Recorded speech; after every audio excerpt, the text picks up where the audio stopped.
Hi, welcome to my 9-month update. So let's just jump right in. As I mentioned before, I'm not really getting on the scale as frequently as I did, and that has been extremely freeing. So I can't really say if my weight has gone up or down.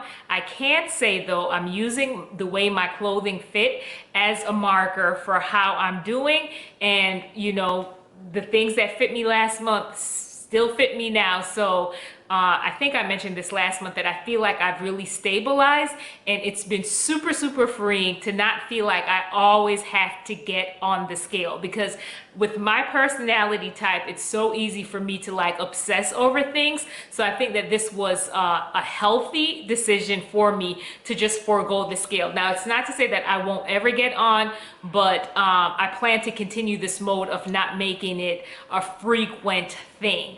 The other thing that I want to share is that I decided, okay, so concerning my hair, I decided to go to a dermatologist. Even though I said I was done, just felt like, something that I should do. So I ended up going, and this lady ends up taking a biopsy, and she also did some blood work. And let me just say this, first of all, the areas where my hair is growing, I can definitely tell, like if I don't shave it, that the hair definitely seems thicker, like when it grows out. So from where the follicles are healthy and alive, definitely I can see a difference. Now, feel some fuzz, but can't really see much at all, right, in other areas. So she ends up taking a biopsy, and before we had like this lockdown or whatever, actually the week before we had the lockdown and most, doctor's office were still open, I was able to go in to kind of get the results of the biopsy and even my blood work.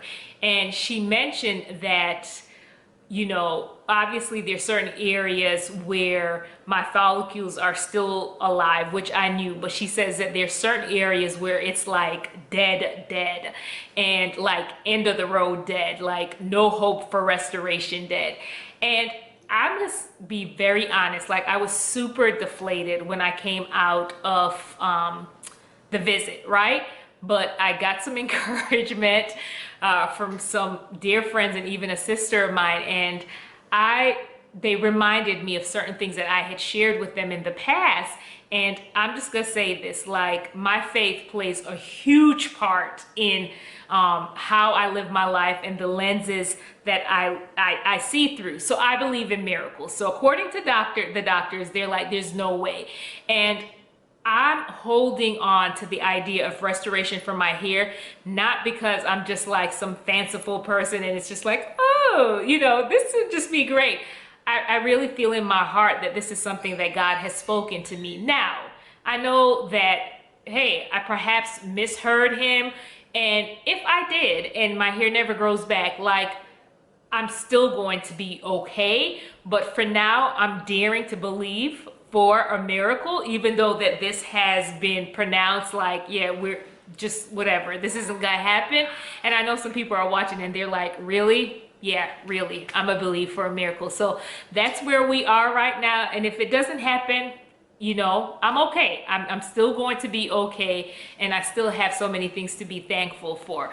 But with that said, I'm really glad that I ended up going to the dermatologist, because even though on one hand, hold on, my daughter is here.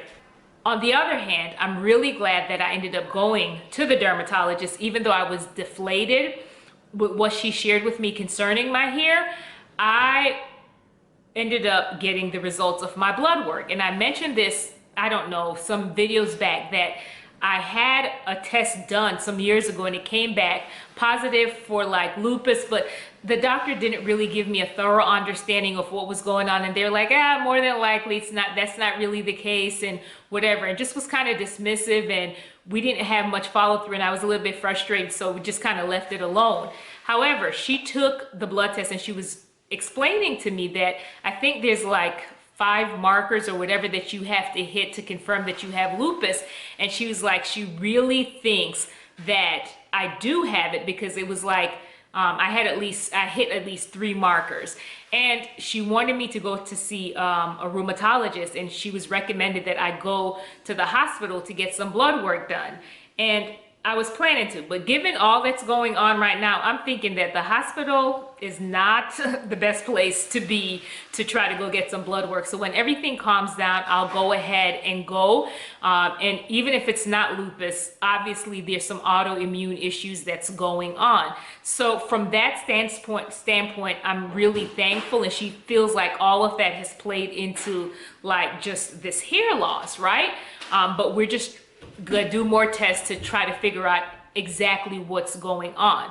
But like I said, with all of that, I'm still thankful. I was talking to my husband and I was telling him that clearly there's some autoimmune issues that's going on. However, I am encouraged in this, that clearly the carnivore diet is really helping, because I'm not like in this debilitating state where I have to be on meds or I feel whatever. So whatever is going on in my body, obviously the carnivore diet is really helping. And I do want to say this, the dermatologist said something which I was like, oh yes, you know, this is good. We're moving in the right direction, because I was always told that my scalp was extremely inflamed. And she said, looking at your scalp, it really is not inflamed at all. So I could tell that whatever inflammation is going on in my body, it's obviously calming down, and this carnivore diet is helping with that. So even though I didn't know all that was going on, clearly the way that I'm eating is helping in the process. So, you know, not necessarily the news that I wanted to hear, but on the same hand, I at least am very hopeful in knowing that I'm on the right track in terms of what I'm eating. Because like I said, if I cheat, if I do the wrong things, and this was even before carnivore, like I would just get such stiff joints, and it was just really crazy, some of the symptoms that I would have, and I just didn't really understand it. So it's easy for people to say, oh, you're having these symptoms when you treat, you know, you're on carnivore because your body's so used to this way of eating now, and anything is going to be a shock. Well, I get what you're saying, and I do believe that there's some truth to that, but even prior to carnivore, when I ate certain things, right, it still had an adverse impact on my body. So I'm just very hopeful. So when everything calms down, like I said, I plan to go back to the doctor and just get some blood work done to get like just more understanding of what is going on right now. Now, the other thing that I want to talk about is, okay, so my husband and I went shopping the other day, and one of our favorite stores to go to is Trader Joe's. And let's just say that I was super close to my husband as we were shopping.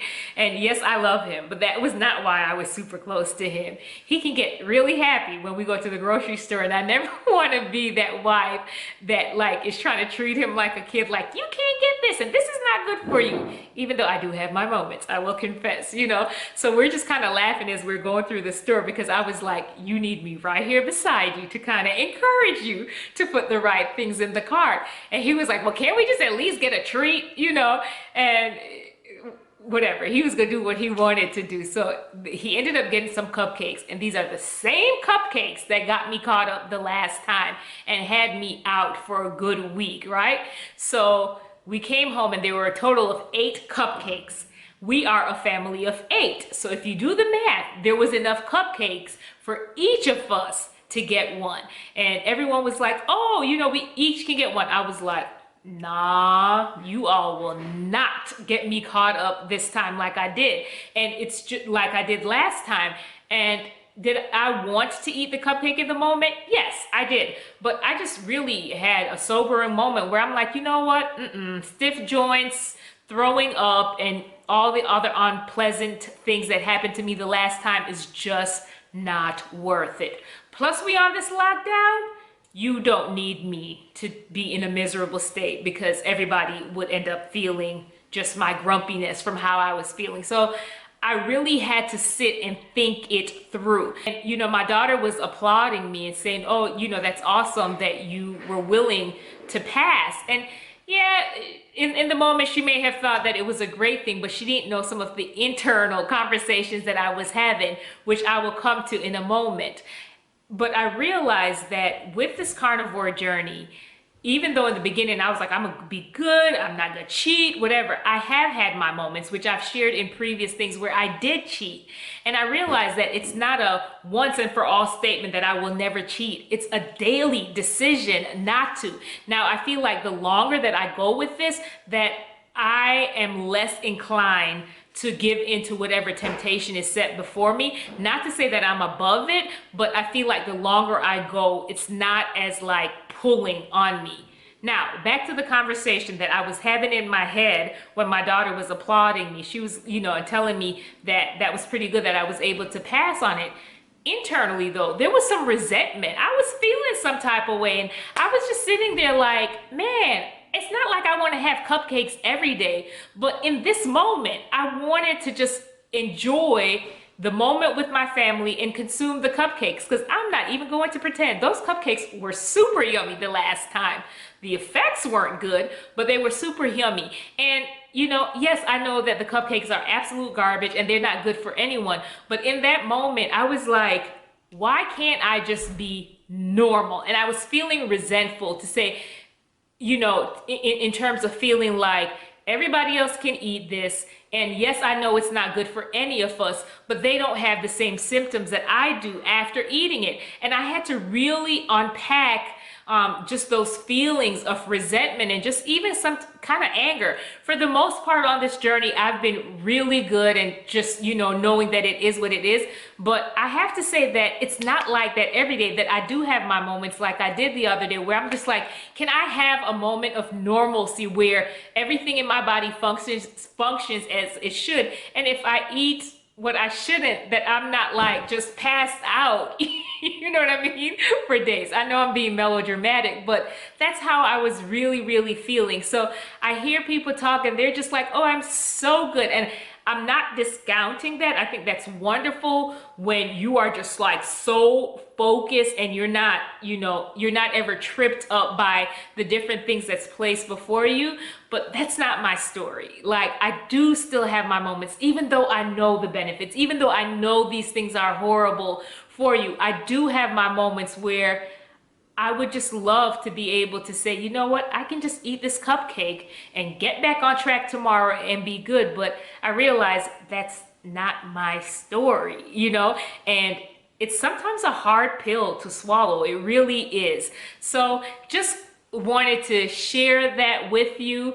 I'm in a better mind space now, but I just wanted to share that to let you know that if you yourself are kind of struggling, even though you know this is the right thing to do, if you have your moments of just kind of being like, man, this is horrible, that I can't just eat what I want to eat and be okay, that I just want to tell you that you're not alone, but to not stay in that place of sulking, right? Because I couldn't stay in that place of sulking. I had to look at the bigger picture and really just kind of talk to myself and process through how I was feeling, and to come back to the conclusion that this is what's best for your body and, just overall. So just wanted to throw that out there to you, and don't leave a comment in the comment section, please, saying the cupcakes aren't good for anyone. I am well aware of that. I really am. And that really wasn't the point of the story. It was just more sharing how sometimes that can make me feel or whatever. So anyway, I plan to continue the carnivore diet. All right, so I'll see you in the 10-month update. You be blessed.